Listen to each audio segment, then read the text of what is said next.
Good day everyone, I'm Nella Lipardo Solar from BSP 4B at Caleo de Montalban, and this is my report about big branches in our OD family tree. In this topic, I will introduce who are the contributors in organizational development. Since 1900, there have been major contributors to the shaping of our discipline. The first one is Sigmund Freud. He was one of the first to postulate the existence of an inner world that drives what human beings do, something we hold today as obvious as gravity. Carl Jung.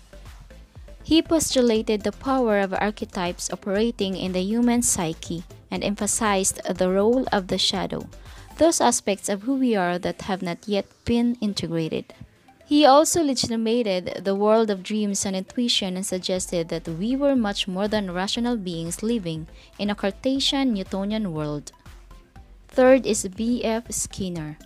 He took Pavlov's salivating dogs to the next human level, theorizing that we are not making free will decisions at all, but are products of stimulus-response-driven operant conditioning. In what gets rewarded gets repeated. Erik Erikson. He saw the human being's life as a developmental journey with predictable stages or phases that must be successfully traversed. Abraham Maslow. He showed that what motivates people varies, depending on where they are in their hierarchy of needs, and that we should be investigating not just sick people, but those who are doing well to discover what makes us tick. Carl Rogers, along with Maslow, initiated what came to be called third force or humanistic psychology, an alternative to the operant conditioning of Skinner and the psychoanalytic model of Freud. Rogers also showed that increasing people's effectiveness happened within a relationship between the helper and the helpee, and that the movement toward wholeness was accelerated by empathy rather than advice giving. And last, Eric Berne, the creator of transactional analysis, pioneered the current self-help movement by simplifying the principles of personal effectiveness and making them available to lay people. He saw the role of an internal adult mediating between the internal child and parent, and showed people the games they were playing inside their life script. But none of these extraordinary people has had a more direct impact on the conception, birth, and early growth of OD than the next four. Those are Frederick Taylor, Kurt Lewin, Wilfred Bion, and Douglas MacGregor. They are also among the first names on Billy Alban's Origins of OD Timeline. This is the origins of OD Timeline, the environment, and the core concepts. Frederick Taylor, Scientific Management, circa 1893. No one in our long chain of OD ancestors is as controversial as Taylor. Many see him as the first well-known hard-hearted efficiency expert with a stopwatch. His goal was to increase the efficiency of a factory by making every employee into the exact image of the perfect worker who could do a specific task the fastest and the best. To accomplish this, Taylor laid out four fundamental principles of scientific management.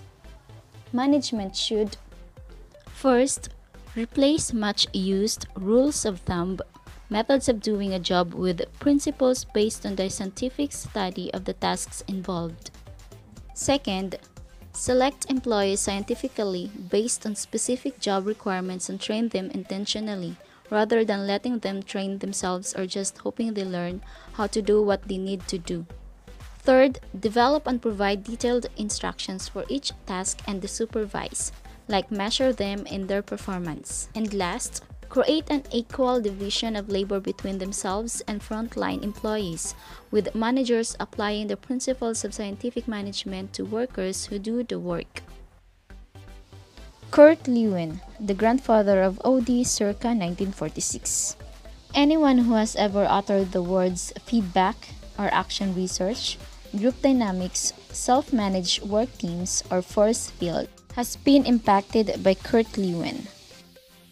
Known today as the grandfather of applied behavioral science, Lewin, a Berlin-educated Polish Jew majoring in psychology, left Nazi-dominated Germany for the United States in 1933, saying, "I will not teach in a country where my daughter cannot be a student."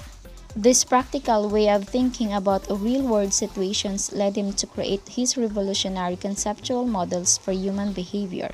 As he was so fond of saying, there is nothing so practical as a good theory.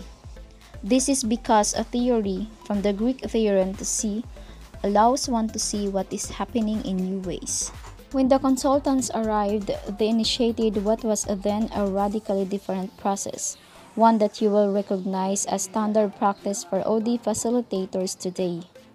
In support of this process, they also recommended that supervisors stop trying to raise production levels by addressing the work of individuals and work instead on a system emphasizing and involving entire work teams, and that management set production goals that are clearly attainable by workers. When they appear impossible, there is no sense of failure when they are not reached. These are under of Kurt Lewin, Can People Really Change? Self-managed work teams circa 1939. Force field analysis. Individual behavior is a function of personal factors multiplied by the impact of the current social environment. The birth of T Group 5. The Housewives Experiment. The story of the small group and OD. And that's all my report. Thank you for listening.